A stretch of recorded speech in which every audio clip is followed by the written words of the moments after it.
People say Venice is one of the most magical cities on earth. People also say it's overcrowded, overpriced, and a total letdown. Today, we're heading in on the first boat to find out, but we're not doing the obvious thing. Instead of climbing the bell tower like everyone else, we're chasing a hidden viewpoint tucked away in the back streets up one of the most insane spiral staircases we've ever seen to see if it's worth the money. Here, there's nobody, there was no queue. And then there's Murano and Burano, two islands most people skip entirely because they don't even leave Venice. Are they actually worth the detour, or is the main island where all the magic really is? Oh, and nobody warned us about the price of a coffee here, which almost gave us a heart attack. No, should we stay? If you're new here, we're Sarah and Ryan, and this is part 2 of our Italian road trip series. If you want to come along on the adventure, hit subscribe.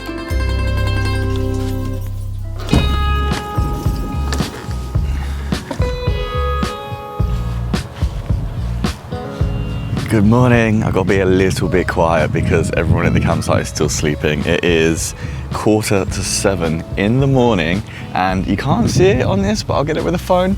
Just over the water there is Venice. So let's catch you up on what happened since we left you in Lake Garda. That was 2 days ago. That was the end of day 2. It's now the beginning of day 5 of this 10-day road trip through Italy. And basically we woke up on day 3. We were meant to go into the mountains, but it literally rained and stormed all day. I think it's good that we didn't go up the mountain today. Yes, I agree, but we have to start to drive now.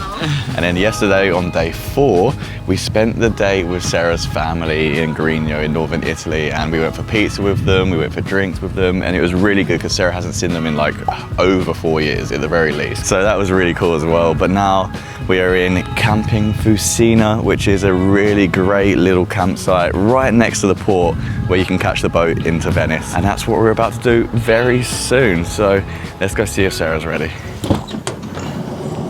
You ready? Yes, let's go. No. Oh, it's chilly.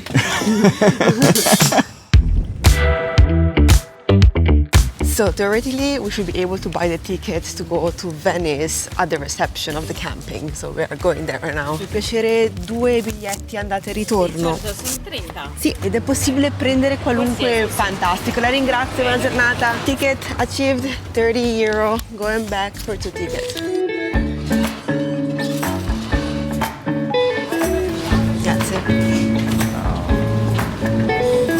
Oh, we're gonna sit outside. Yeah, I think so. Okay. Where do you fancy? Anywhere you want, babe. So the boat arrived. It's quite a simple boat and it's not nearly as full as I thought it was going to be this time in the morning. I thought it'd be rammed being the first boat. Yeah, it's crazy. There are like maximum 30 people.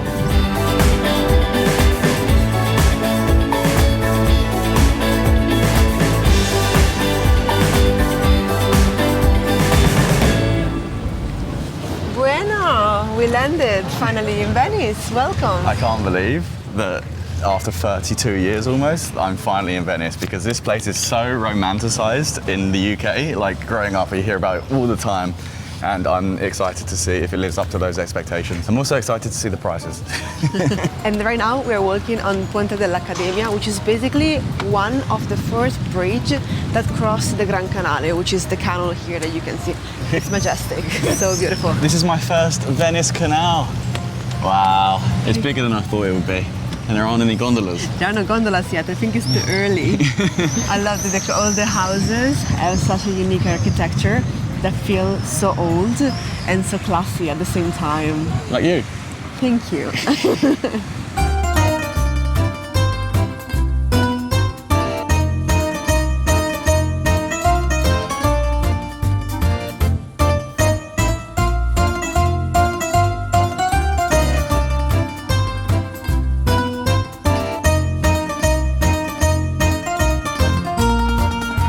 So just outside this hotel, Hotel San Moise, is that pronounced it, or Moise?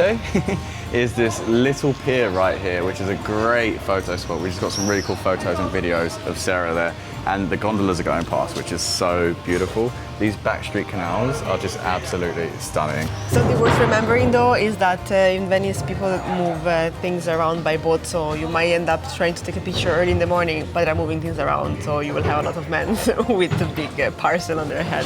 So we've been wandering the streets of Venice for maybe like, I don't know, 20 minutes now? And I don't know if it's because it's early, or I don't know if it's because it's not quite peak season, but it's not nearly as busy as I thought it was going to be. I have to say it's very interesting because it seems that this weekend is still kind of considered a low season for many camping, so I don't know why, but it seems a great time to be here. Or it could just be because we're early, and then in the next couple of hours it's going to fill up, especially if a cruise ship arrives. Oh, that's true, yeah. Well, you guys will definitely see the difference along this video. Of course there's scaffolding on the Basilica. There's always scaffolding when we come. You wouldn't be us if you wouldn't find scaffolding.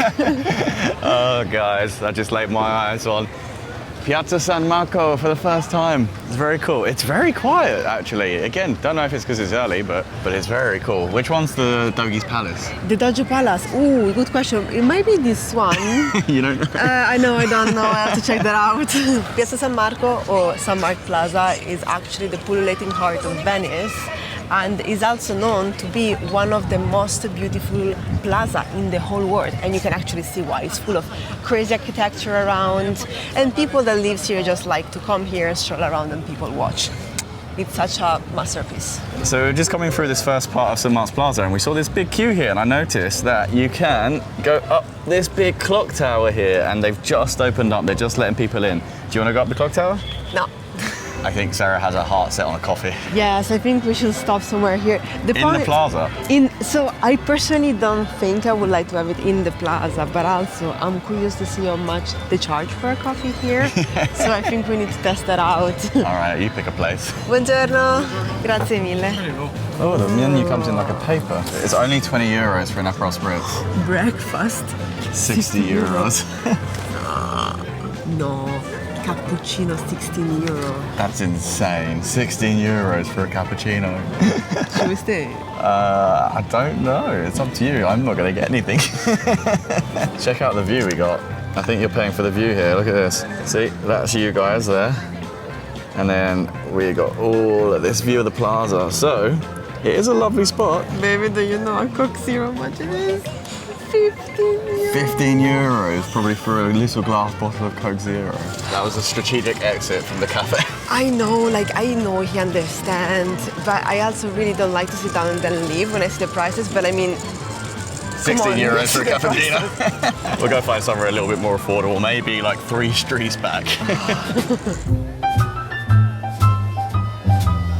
Before we stop to the next cafe, I want to show you one of my favorite pieces here in Venice, which is the clock tower. Here is a beautiful piece from the Renaissance, so it's about the 15th century. You can see all the 12 star sign, and it moves based on the moon. And to me, it's just super cool. I've also just noticed that there's a massive queue to get into the Basilica as well, so I can only imagine what the queues would be like in Venice when it's like peak season.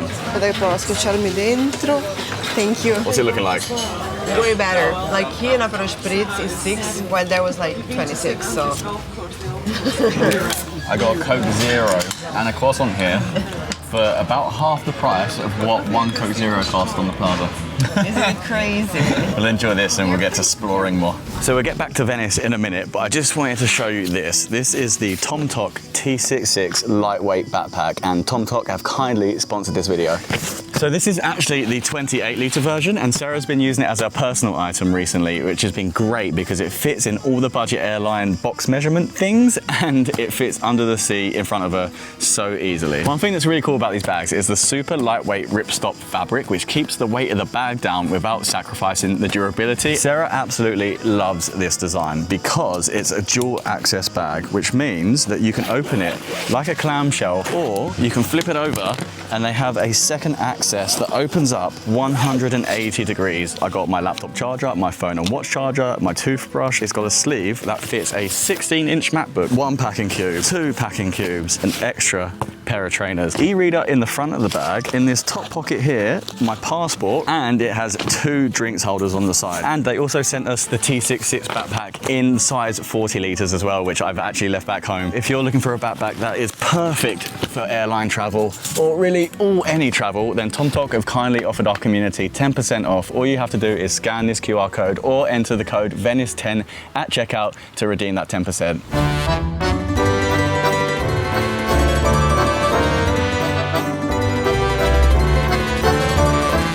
So while we were caffeinating up, Sarah found a hidden gem in Venice, a viewpoint that's not the clock tower. So we're gonna go find it, and Sarah's just leading me there right now. So we are here in the Scala Contarini del Bovolo, which is a place that we found actually on social media. And apparently we can go up to the tower and see above Venezia, we can see above Piazza San Marco. Wendy, possiamo avere per piacere 2 biglietti? Grazie. Beep, beep. We are in. How much was it? €9 per person. Okay, cool. That's probably cheaper than the tower. I'll Google it and find out. But also, there is no queue, so that's perfect. And it feels just more hidden, right?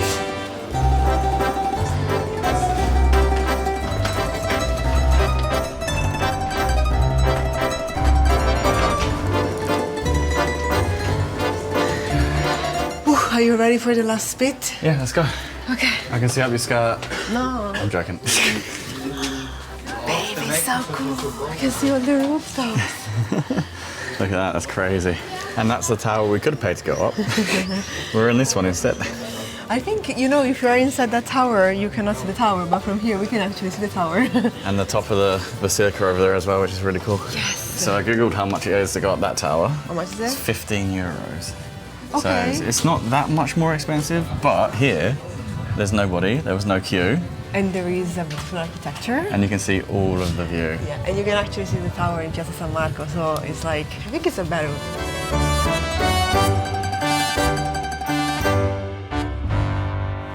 We've just come back down, but this is a real hidden gem. You should come here, I'll pin it in the description below.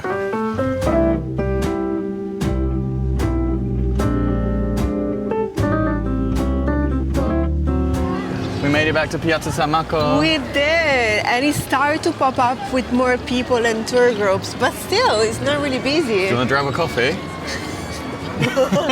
No. But it's still not as busy as I expected Venice to be, so I'm very, very happy. The restaurant with the 16 euro coffee now has a 3-piece band playing their classical music. Maybe now the coffee is like 25. This is the Bridge of Sights. Well, this yes. is the Bridge of Sights. This one is the Bridge of Sights. Can you cross it? You can cross it, and do you want some history about it? If you got some. Back in the time of La Serenissima, which was back in the years when Venice was one of the strongest port alcohol city, people, prisoners, were passing the Bridge of Sights, and the reason why it's called like that is that that was the last time that they can see the outside world before they were going to die. So this is a prison. That was a prison, and then they were going to get. Also, the legend says that if you go with a gondola underneath, when the bell tower clock, and also when there is sunset. When it's ringing. Yeah, when it's ringing, or when there is sunset and you kiss under the bridge at those 2 times, your love will be stay forever. Let's address the elephant in the room, because we are not going to go on a gondola today. So it's gonna love last forever, or? Because gondolas are 90 euros here, and honestly, they don't look like they're worth the money. I'm sure it's a great experience. You might get a nice photo, but we would rather just save 100 euros.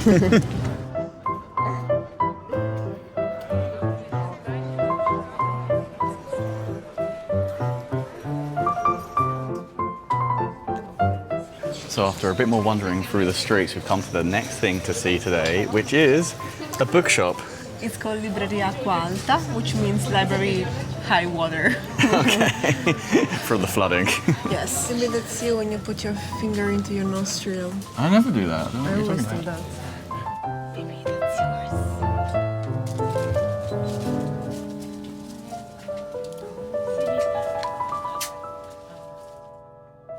Baby, look at this. Oh, like cats in Venice. Goodness, they are so cool. It's a pug. Dressed up like Pulcinella. I know, like Arlecchino. Oh my god, there's a cat. Please don't touch the cat. Oh, okay. Yeah, it does say that. I was definitely going to touch the cat. Sarah, look. What? They named a book after me. Oh, the reason probably why this library it's called Acqua Alta is because when it starts to rain a lot, the water from the canal come out and it floods the library. So hopefully it doesn't happen anymore because there are actually a lot of books I was here. going to say, when the books get really wet. No, but if you see it, they're high, right? They're not on floor level. If you come to this side here by the open door that you just saw, there's a lot less people around than like the main section of the bookstore that you walk into.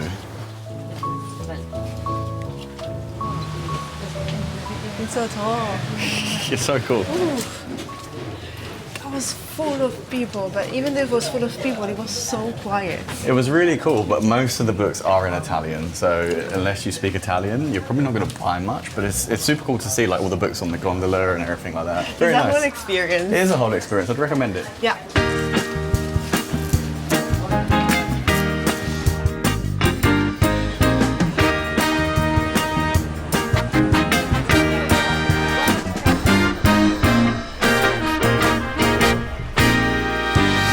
So we're on our way to the Jewish Quarter for lunch, and we thought we'd pop by, what's this, the Royal Bridge? This is Ponte Rialto, yes. Yeah, the one of Royal the most Bridge. famous.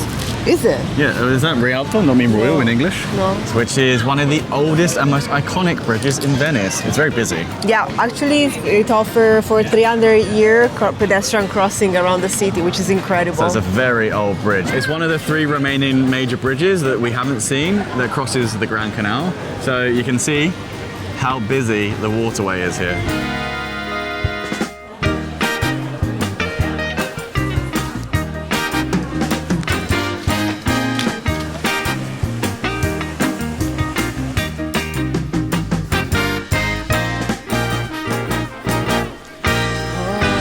After about a 20-minute walk from Ponte di Rialto, we have now arrived in the Jewish Quarter of Venice, and as you walk in you'll see a sign for the synagogue and it has it in Hebrew there, which is kind of cool. Sarah is just researching now why the Jewish Quarter is on this specific island, so hopefully she'll be able to tell us a nice story. So I'm reading that actually the Campo Ghetto Nuovo is the name of the square, which is this one, of the oldest of the 3 ghettos where Jewish community used to live like nearly 4 centuries ago. So here it is, and it looks very quiet compared to the rest of Venice. Yeah, like I thought the Jewish Quarter was a really popular thing to come and do here in Venice, but turns out if you want to escape the crowds, you can just come here.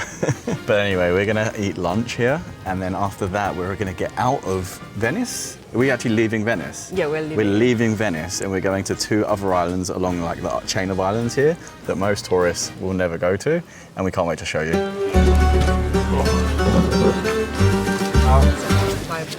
Un gogo spec? Aperol spritz per piacere? Per me per piacere posso avere spaghetti alla bolognese? I can't believe you're letting me drink alone. I know.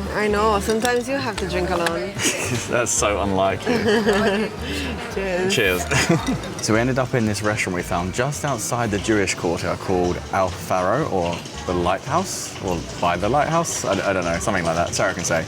Look at this pizza. It looks so delicious. And Sarah has a mound of spaghetti bolognese that I'm sure she's going to really enjoy. It smells very good. Cheers to that one. Cheers. This is a gorgonzola and speck pizza, by the way.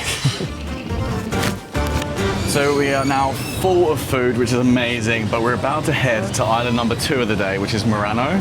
But first, We need to do the tickets. we need to figure out how to navigate the public boat system, because we have no idea. We've got our 2 tickets for 1 day for 2 people are 50 euro, so 25 each. Cool, perfect. And I think we need line 4.1, which is over there. Also, don't forget to validate your tickets here, because otherwise you risk a fine. So don't just walk straight onto the boat.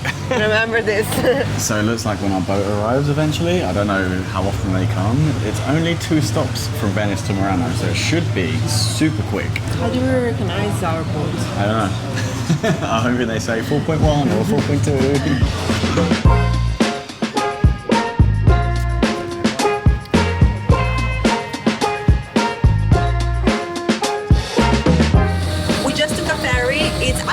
Quite full, and it's gonna be a 20-minute journey to Murano.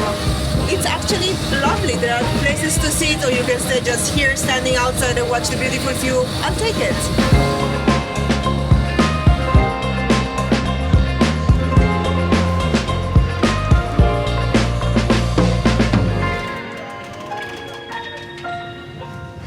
So that was actually really simple in the end. We have arrived on Murano, and I can still see Venice. We're not too far away. It only took like 3 minutes on the boat to get here. It was 25. No, It's that's so later, I fast. think, to the next island. Okay. Yeah. So we are here now, and Murano is actually super famous for one thing, and that's glass blowing, which is super interesting. So if you would do us a favor and direct us to the old ex-church, which is now the Temple of Glass. That would be really ideal. It will be my pleasure. Let's go. So the main plan on this island was to go into that thing right there, which is the Glass Cathedral. It's an old church that's been converted into Murano glass workshop. Unfortunately, it looks like there's an event going on there today. There's people inside all dressed in suits drinking wine, so I don't think we can go in today, so we just have to go and explore the rest of Murano instead.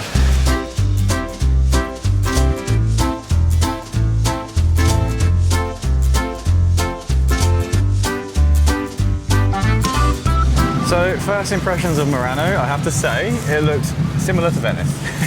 No way. I think it's just smaller, but it is cool, and it's definitely less busy, which is really great.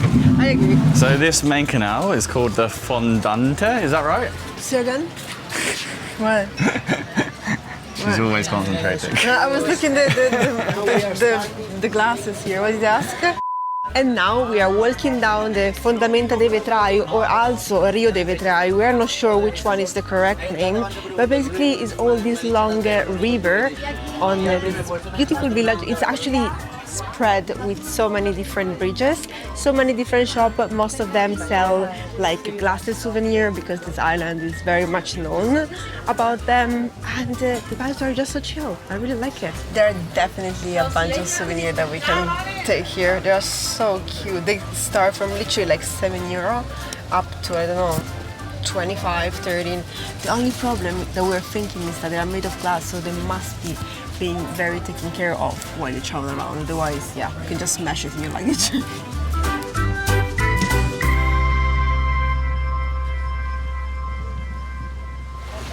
A little bit further into the island and we come across this clock tower that looks super unique for Venice and Italy in general. There are clock towers all over Italy. In every single village, every church has a clock tower, but this one looks like it was built by someone else. It looks like a clock tower made in the UK. Is it a British one? Yes.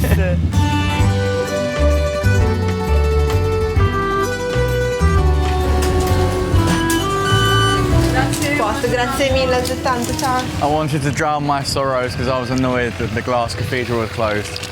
So I got gelato. I got it from Murano Gelateria, just around the corner in the alleyway just over there. Delicious, absolutely fantastic. Homemade, €3 for one scoop. Can't complain. Oh, what's that? I got slushies, which is also for granita, lemon flavor. So we've been in Murano now for like, I don't know, an hour and a bit, something like that, just exploring. And it's a bit of a shame because the Glass Cathedral was closed for a private event. And then we went to the Glass Blowing Museum because I thought they did a show. For glass blowing, they don't, it's just the museum, which is no fun for you guys. And then we found a couple of other glass blowing exhibitions, but I think it's just getting a little bit late. So I think the main thing to do here on Murano is to go and do all like the glass stuff. So it's beautiful to explore, but make sure if you're gonna come, book in advance and go see a glass blowing demonstration. So now what are we gonna do? We're gonna move to... We're gonna go to Burano, which I've heard amazing things about. So I'm really excited to go check it out. Yay. It means taking another boat.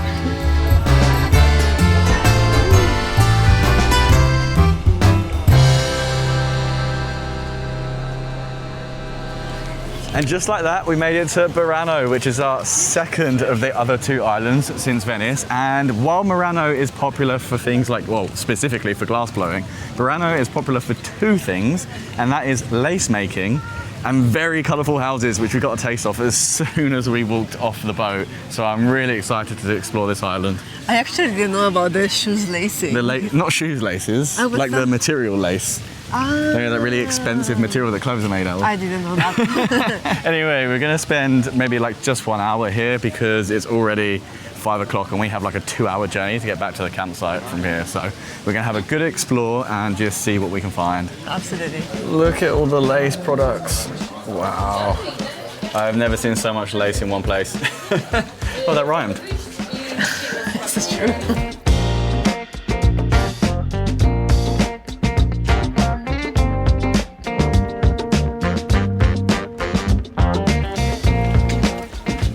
Beautiful. It looks like a little rainbow town, to be fair. I think that's why it's so famous. Yeah, but do you think it was like this before, or because it's lovely they decided to paint it and then it became tourist? Actually, I think it was painted first and then became tourist, but there are two theories as to why Burano was painted like this. The first one is so that when the fishermen came home in the evening and if it was misty, they would be able to see which house was theirs. The second one is way more fun, and that's when the fishermen came home after the pub, after drinking, they used to stumble into the wrong house. So they painted each of their houses individual colours so they knew which house was theirs when they were absolutely pissed out their face. That's so interesting. I hope it's the second one. Yes.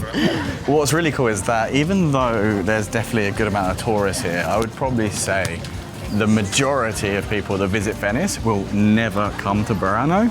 It is quite far. It's like a 30-minute boat ride from the mainland of Venice, or Venice, whatever it's called, Venice. But something to know is that you can actually do it in one day trip. Oh yeah, I Like mean, we've done it today. Yeah, we're doing this literally from this morning when we left until now, and it's going quite well. I feel like they've done a really good job colour coordinating these clothes to the colour of this house, specifically. So I think they order color palette based on the color of the house. One short walk down a very colourful alley later, and we have made it to Casa Beppi, which is really cool. So Casa Beppi is slightly different to the other colourful houses in Burano because the guy that owns it has painted it in geometric patterns instead of just one solid colour. Either way, it's a very funky coloured house. It's worth a quick visit when you're here.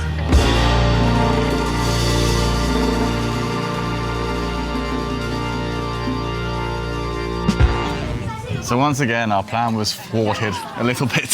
So I had a patisserie pinned and we were going to go get a Burano biscuit, which is apparently what the fishermen used to come and pick up before they would go out and fish.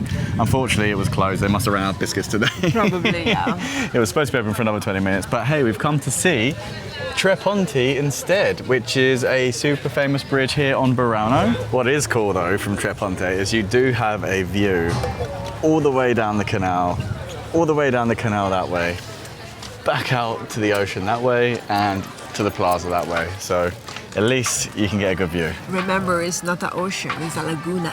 Okay.